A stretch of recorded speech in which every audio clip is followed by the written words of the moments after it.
Il s'agit d'Œdipe qui a tué son père et épousé sa mère. Mais l'histoire est un petit peu plus compliquée. À la base, son père et sa mère sont allés voir l'oracle de Delphes, qui leur a annoncé que le fils tuerait le père et épouserait la mère. De peur que cela se réalise, ils décident d'abandonner l'enfant et de lui clouer les chevilles. Le roi et la reine de Corinthe vont alors le recueillir et le sauver.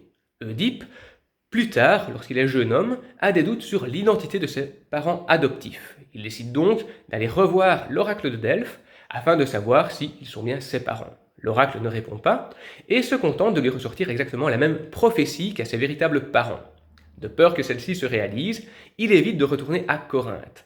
Mais sur le retour, il croise un homme à un carrefour qui lui grille la priorité et en fait il se prend la tête avec lui, il l'en vient aux mains et il le tue. Et en fait, cet homme était son père. Donc la première prophétie se réalise, la première partie de la prophétie se réalise.